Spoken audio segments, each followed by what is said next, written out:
Welcome. My name is Lauren Hawker Zafer, and as your podcast host today on Redefining AI, I welcome you warmly to our podcast series and this exciting episode. Redefining AI is a podcast hosted by the Squirro Academy.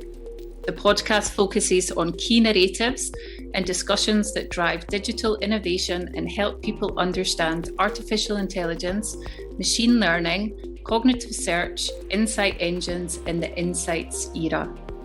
As a Gartner-listed visionary, Squirro is a pivotal player in the field of emerging technology, bringing purpose to all data.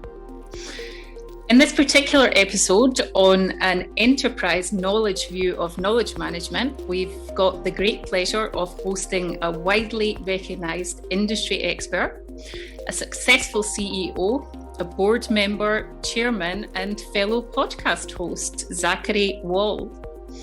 Zachary, or Zach, as we're going to be addressing him throughout the podcast, is the CEO and president of Enterprise Knowledge, a services firm that integrates knowledge management, information technology, and agile approaches to deliver comprehensive solutions. Now, this is our first time hosting Zach, and I'm very much looking forward to our conversation and to learning more about knowledge management and what knowledge Zach himself has acquired over the last year hosting a #1 knowledge management podcast, Knowledge Cast. Welcome, Zach. Hey, Lauren. Thank you for having me. It's great to have you here. In my introduction, I've obviously spotlighted many of the varying roles that you embody, but I'm sure that I've personally missed a few. I'd really love to hear firsthand about the roles that you personally identify with most and how you've ended up here with over almost, 20 years of experience in the knowledge and information management space. Yeah, going on 25, actually, a quarter Wow. century of knowledge management. So again, thank you for having me and thanks for the introduction. I think you covered the main bases, but I guess I would add co-founder of EK. We are the world's largest dedicated knowledge management consultancy at this point. And through the entire experience, what I've tried to do, and really the reason that we started Enterprise Knowledge in the first place, was to make KM practical, to make it actionable.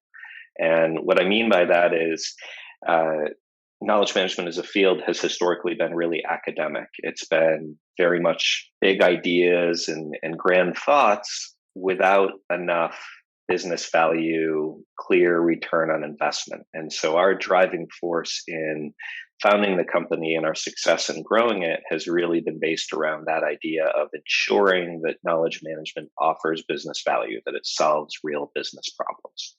Excellent. I mean, it sounds impressive. You've sort of mentioned, obviously, that you've been in the field for coming up for 25 years and that you've achieved a lot. And that you're striving for this practicality. I mean, I think that I'd personally obviously like to start by complimenting the company name. So Enterprise Knowledge, it certainly radiates a strength and an immediate connotation of influence. How do you personally identify with the name after, I believe, almost 9 years, is it, at the company? Yeah, founded in 2013, which is astounding. It feels like it was yesterday. So we were initially going to call the company Knowledge Performance, and that would have been pretty self-explanatory as well. The idea that the company would help organizations ensure that the information that they had, the knowledge they had, the content they had, whatever you wanted to call it, really worked for them.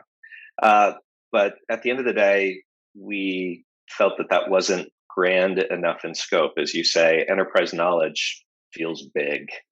And that's really what the field is and should be. And so the reason that we named it Enterprise Knowledge was to express the fact that really there's nothing in an organization that KM shouldn't touch if done correctly. And I think that's really how it's come across. What's funny is that we're having clients or potential clients call us, and they're introducing themselves as the head of enterprise knowledge within their organization. So we were clearly a little bit prophetic in naming the organization. It's a title that's kind of caught on. And of course, in the knowledge graph space, there's now a trend around enterprise knowledge graphs. So we've seen this term sort of catch up with the name of our company in a few different places. Yeah, that's really interesting. I mean, obviously, the word knowledge, I mean, the contemplation of calling it maybe prior to how you've called it just now, knowledge performance, you say that there's this sort of self-explanatory, interpretable component with that title. Yeah. But I mean, the word knowledge, be it knowledge performance, be it knowledge enterprise, and obviously the pertinence that it's playing in corporations today, as you're mentioning, it has central importance in a multitude of elements throughout your business, your services, the areas that you operate in. I mean, you spoke there briefly and said that there's this self-explanatory component to it, but what should we as an audience understand by the word knowledge in this context? Sure. So there is a lot of conversation around different definitions of knowledge management as a field and knowledge as a term. And the most common is to say that knowledge is information plus context plus expertise. But I would prefer to encourage our listeners to think about knowledge or the field of knowledge management as being the connectedness of all of an organization's stuff.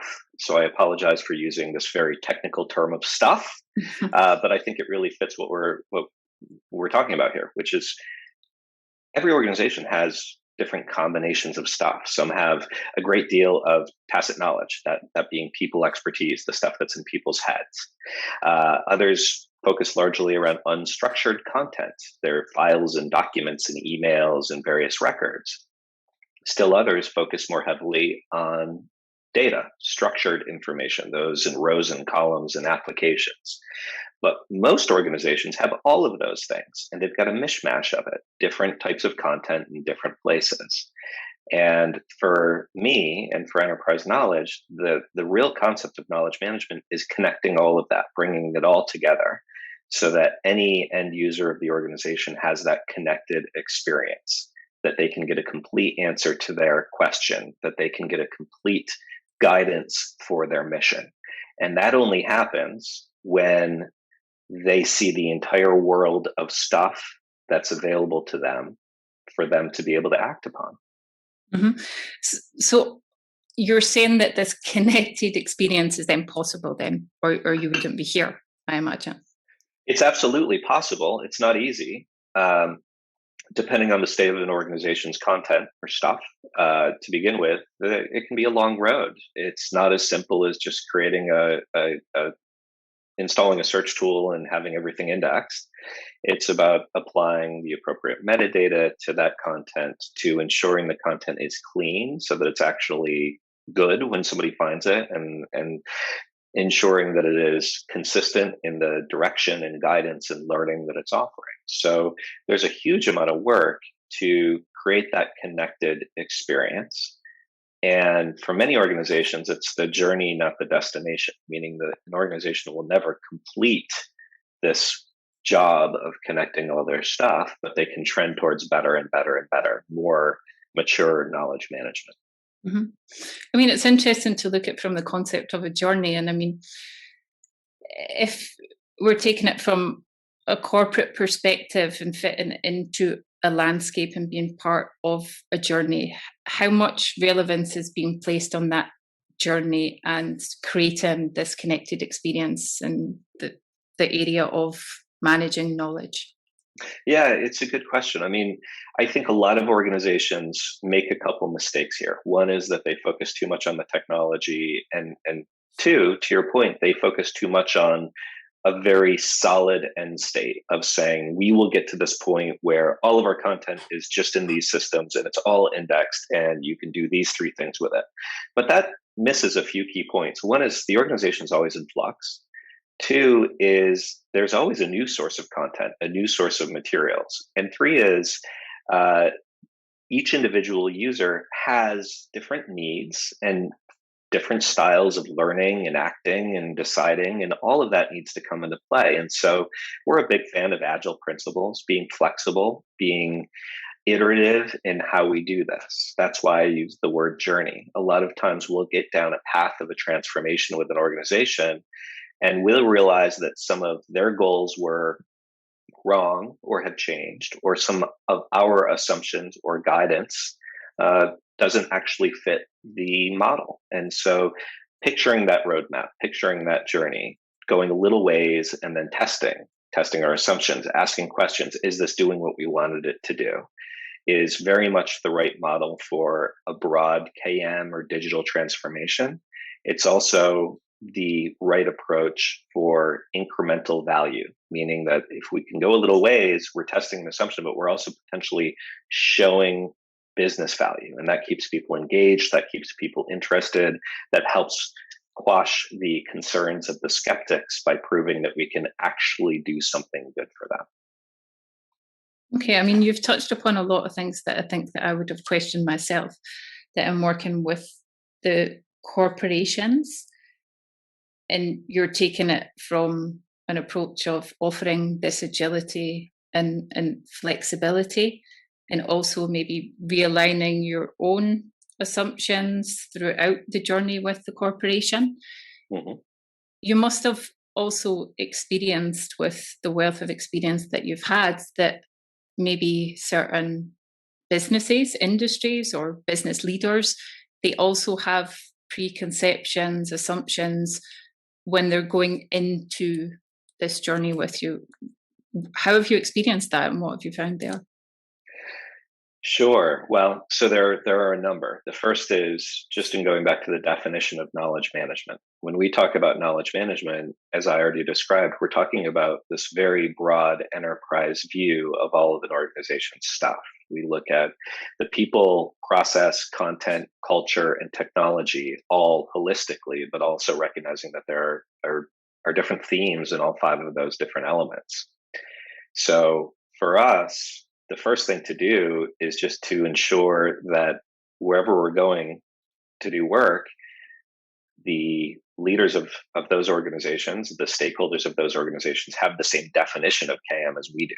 Sometimes it's much more limited to just being about unstructured content. Sometimes it's much more limited to just being about findability of content, improving how content can be used or reused or accessed by the right people. And so even within a single organization, we often see that there are many different definitions of KM floating around.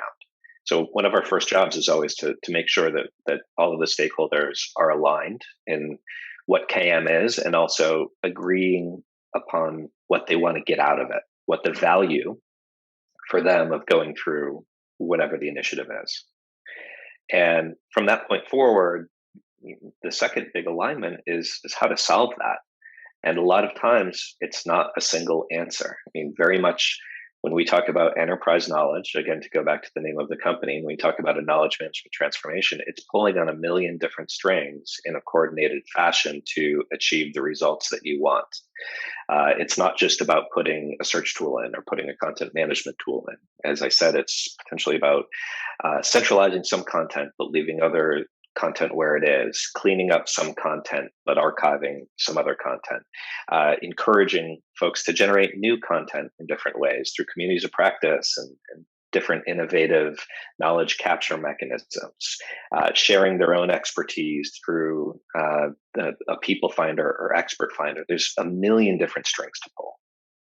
And so creating that tapestry, if you will, of all of the different solutions in a cohesive way is really what we're talking about. The trick with that is that it's highly complex, and it opens up the overall initiative to being confused. If we're not very clear about all of the different things that go into this and why they're all valuable, things can quickly fall out of alignment or get confused. Yeah, I mean, I can certainly imagine that it can, talking from also having personal experience in content development and content management. I think that's quite often underestimated, the complexity of working with content in various silos, be it structured manners, unstructured manners, and also just the complexity and the sheer amount of content and what you have to deal with and trying to separate and manage that itself as well.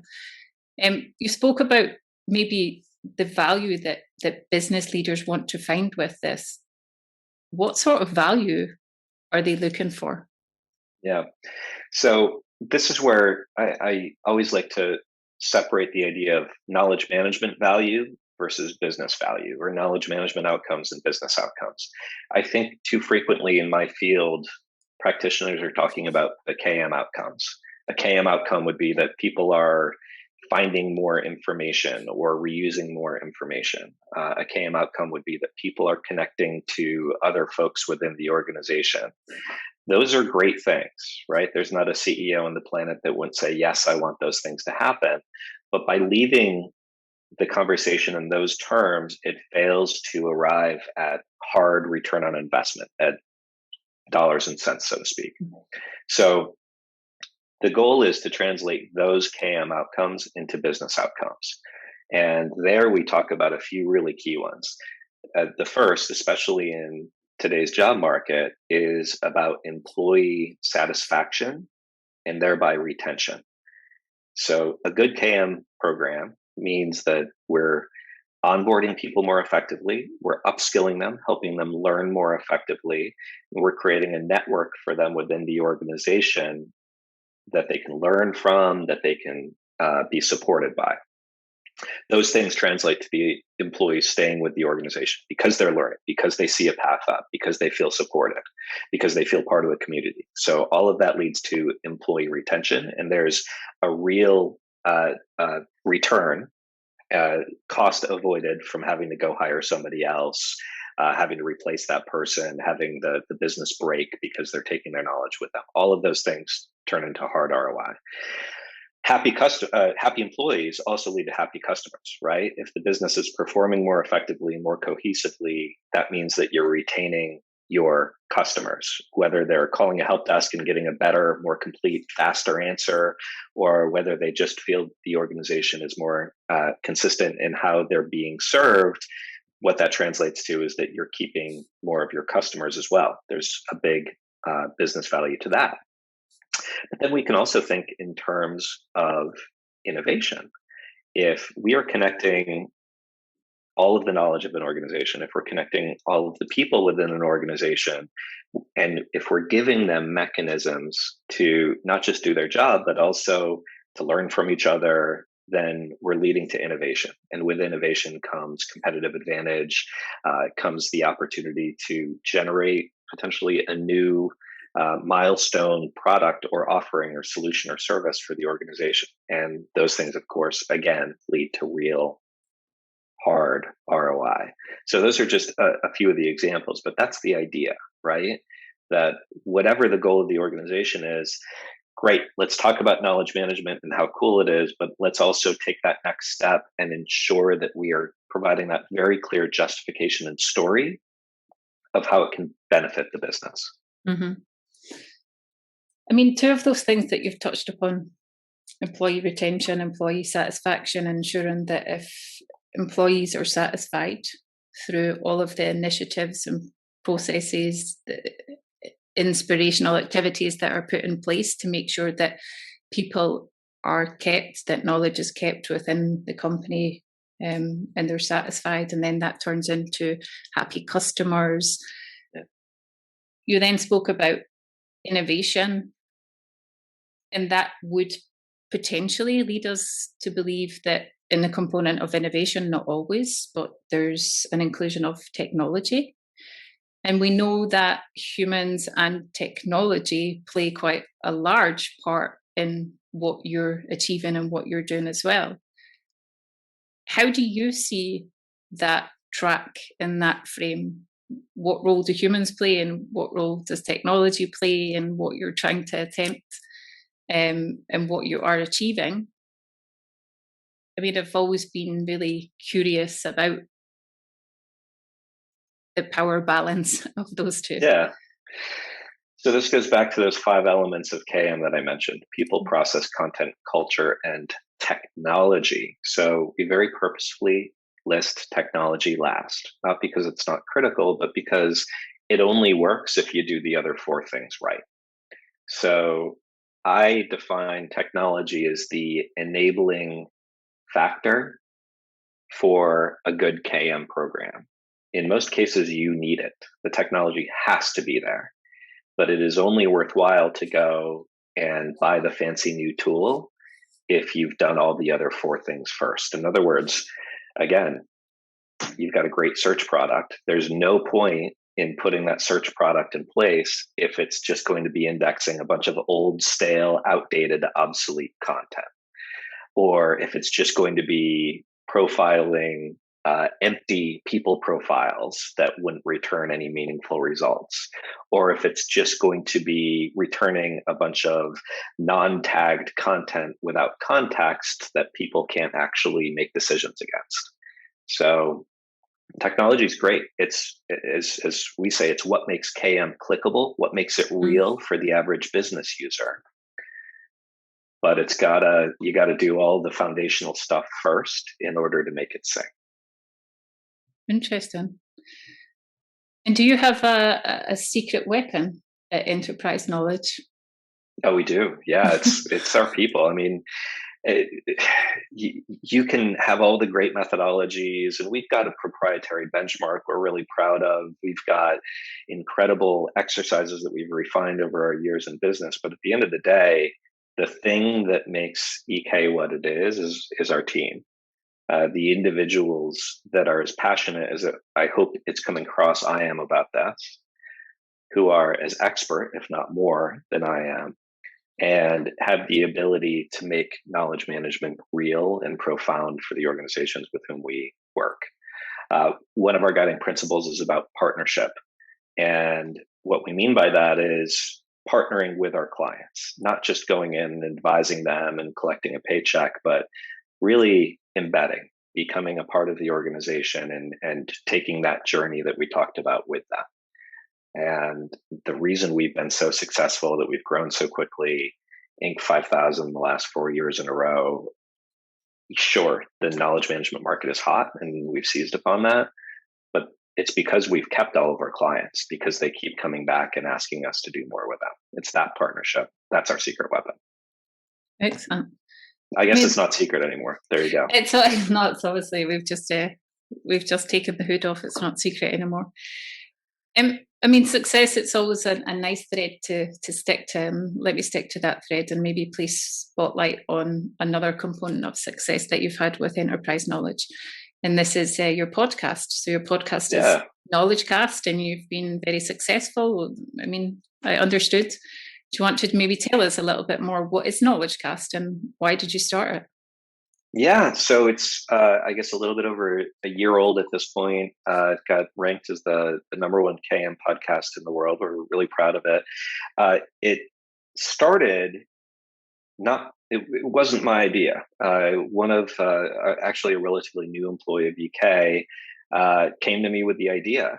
And I was skeptical at first. I was like, podcasts, isn't that sort of, I don't know, early 2000s? Are people still doing these things? Like, I don't know. Do I have a voice that people want to listen to for 45 to 60 minutes at a time? How much time is this going to take? Are we really going to get people to be on it? I was not enthused, Lauren.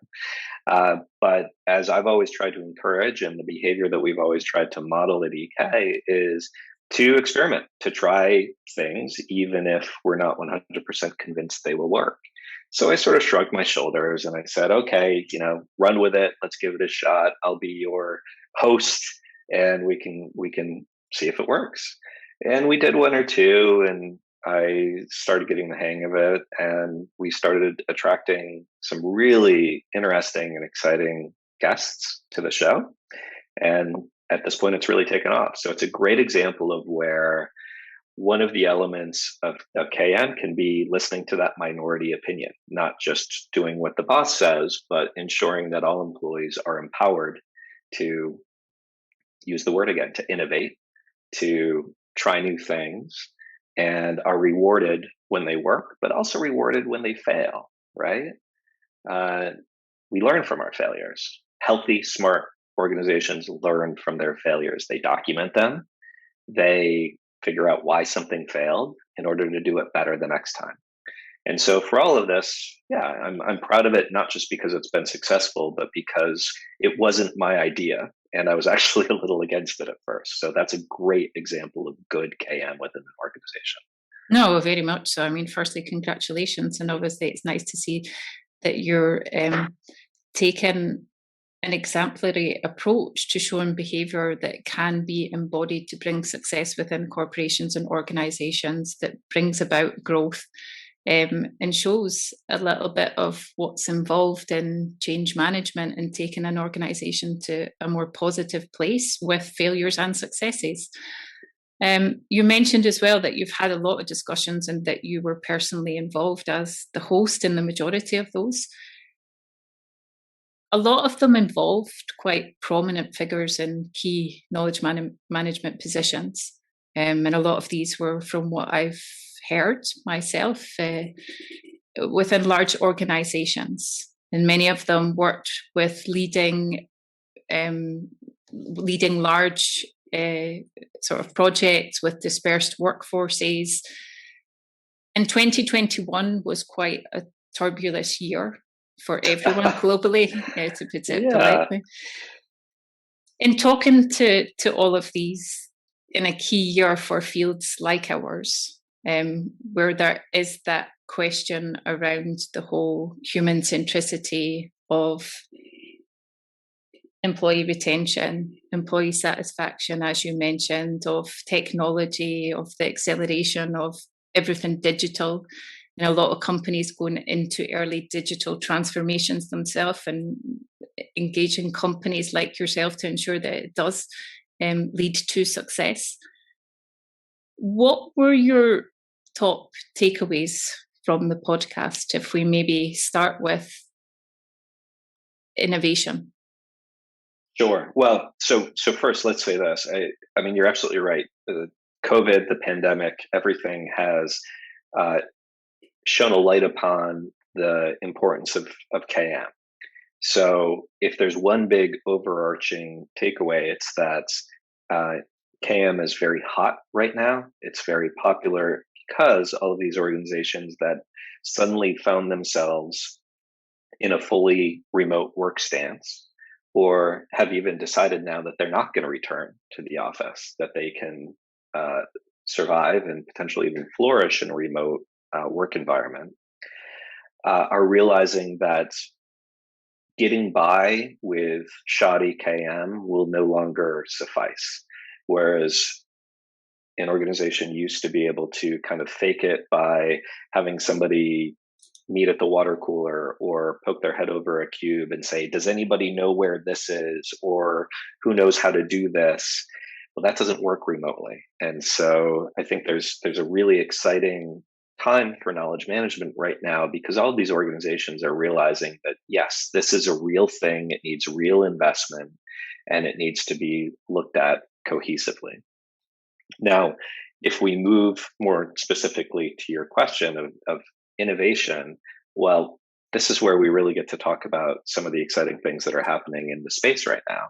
I think that technology has now caught up with the KM field. So for years, we've been talking about this connected experience. We've been talking about bringing together all of the things that an organization has, all of its assets, its content, its data, its people, its products into a web, into a highly contextualized set of relationships where somebody can find one thing and then traverse it to find others, where they can look at it all together and decide whether they want to go an inch deep or a mile deep, where they can effectively choose their own adventure of how they want to discover the organization's knowledge, learn, act, perform. These have been concepts, frankly, I've been talking about for a quarter century. But only in the last few years has the technology arrived at a place where these things are realistic. Enterprise knowledge graphs are playing a really major role in this. The idea that an ontology design can effectively map all of an organization's knowledge, all of the ways that people talk about things and ask for them, where machine learning and natural language processing can make it so just like you're asking Alexa or Siri a question, an organization can build that internally through their own search, through their own technologies and tools, where increasingly an organization can do business fully digitally or mostly digitally and capture not just the end product, but the path to that product. So here we're talking about not just the finished result, but what assumptions went into it, who collaborated on it, what were the sources of information that went into producing something, because it's that background, that knowledge, that allows that information to really continue to be valuable over its lifetime. Mm-hmm. One thing that you've touched upon that I find that we also find quite interesting here at Squirro is it is claimed by a lot of individuals in the field that knowledge graphs are going to be the next big thing in AI. It's something that you touched upon there, and obviously it is part of what you do very well at Enterprise Knowledge as well.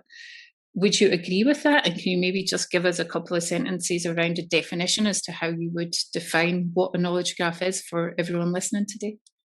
Sure. So in short, a knowledge graph is a map of an organization's information, the way that they do business and the way they talk about it. And it's based on relationships. So I can say, Zach works at Enterprise Knowledge. Enterprise Knowledge is expert in knowledge management.